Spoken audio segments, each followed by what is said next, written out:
Last year at this time when we were talking to Joe Block, he was describing the area in which he's staying, and he said, you ought to come down and you ought to check this out down here. And I said, all right, Joe, if you're inviting me, I'm coming. And Joe, I'm just telling you right now that I'm at the front door. Would you come open it, please? Oh, okay. All right. I'll be right there. That's amazing how you can talk to me. And, I hear you echoing. That's why. There you go. Okay. Our conversation with Joe Block brought to you by Marcus & Mack, a law firm representing injured people. With the weather forecast we have this year, this weekend, Joe, what it says to us is it must be spring training time in Bradenton, Florida. You guys had a little more rain again yesterday, huh? Yeah, it ended up ending the game after 5 innings. The umpires and the grounds crew, when the 6th inning was supposed to begin, it started sprinkling, and you could see the phones with the weather apps out and everything. They said, all right, guys, well, let's just hold on a second. And within 5 minutes, it started pouring, and it didn't stop for a while. So they just said, all right, that's enough for today. So that was the end of the game. But before it did, you saw Mitch Keller, and people have been talking about Mitch increasing his velocity. And I think for a lot of folks, the thing with Mitch is we've been wondering about his mental capacity and whether or not he really has the demeanor to be a pitcher. It sure looks like he's got a pretty mean fastball going this year. He might have turned a corner, huh?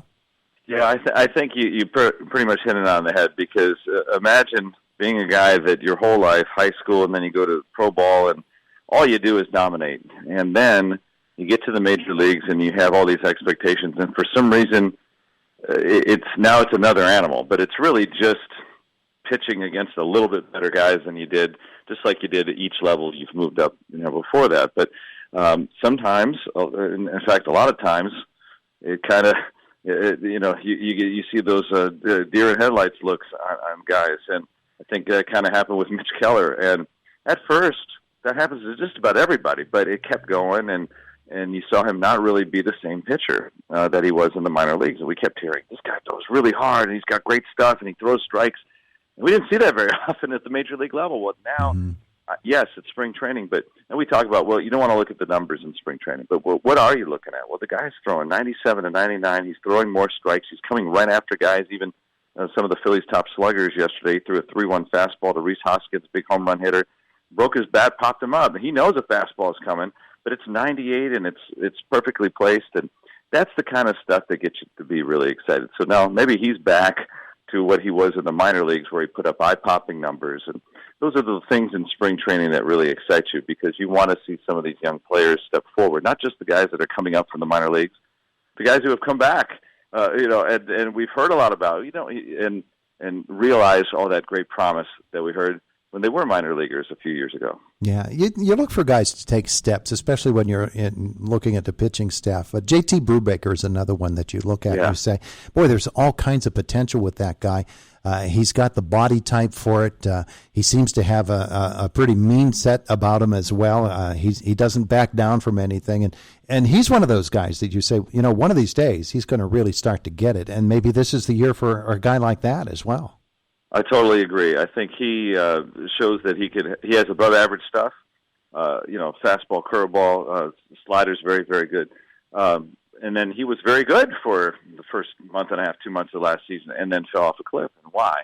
And so that's the kind of thing that, all right, well, once you start, having a bad start or a bad inning, don't let that keep going. And that's what ended up happening last season. So, but he has the capability of not having that, in fact, being an above-average starting pitcher in the major league. So those are, and he looked good in 2 innings of spring training, his first time around. Okay, but he looked like himself. He didn't, like Keller, just all of a sudden is this new guy, completely different. But he looked like himself, and that's good because himself is good enough to be a guy that could be one of the better pitchers in the league. So hopefully that's the step forward. You see maybe Brian Hayes start to hit. The wrist injury, I'm sure, limited him last year because we saw he could really hit when he came up as a rookie. We know he can field. So stuff like that. Let's see those guys step forward. This will be a better team. You start to see some of the other guys come up from the minor leagues, and you're starting to see the makings of a team, a nucleus of a team that should contend maybe even as early as next season. I think that's not too much of an ask with the expanded playoffs now. It's really interesting to watch this particular group. The guys that are going to stick with the Pirates, they've got some tremendous decisions they have to make there. The guys that are coming right behind them, these guys might establish themselves as big leaguers this year and get pushed right out by the young guys that are coming right behind them.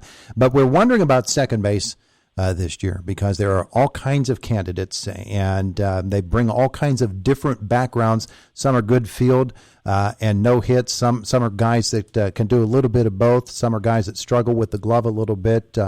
How's that second base position actually going to shake itself out here in the spring, Joe? There's only a short time left.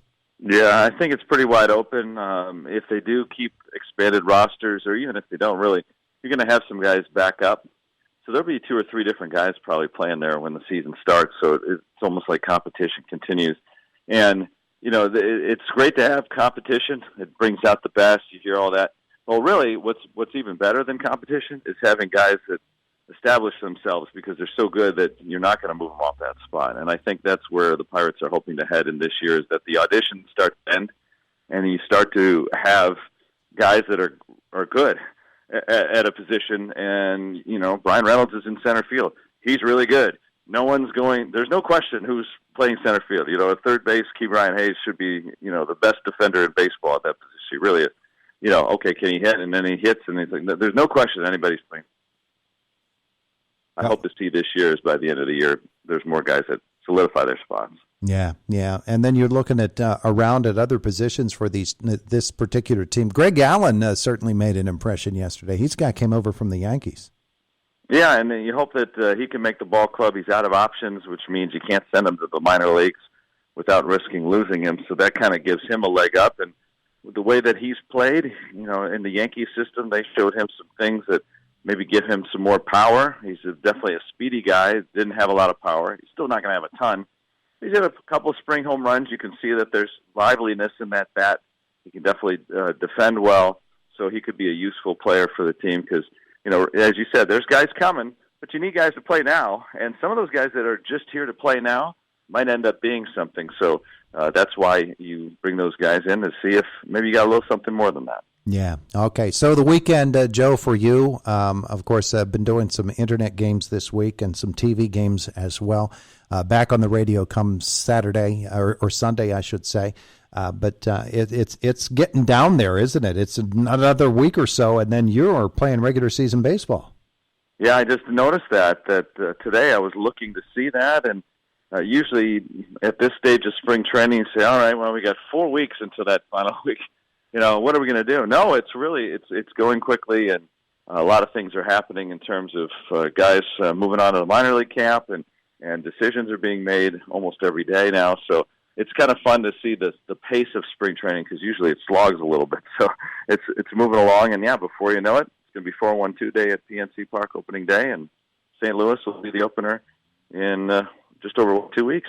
Beautiful, beautiful. Well, Joe, I'm still standing out on the sidewalk. I could see you avoiding me there through the front window. But I appreciate you. Come on down. At least talking to us on the phone today. Appreciate that. It's always fun to talk to you. I can't wait to do it again next year, and hopefully I think you got Greg Brown next on the calls next week. Oh, boy. All right. Thanks, Joe. Appreciate it. Have a great weekend. My pleasure. It is the voice of Indiana County, WCCS, 101.1 FM and AM 1160.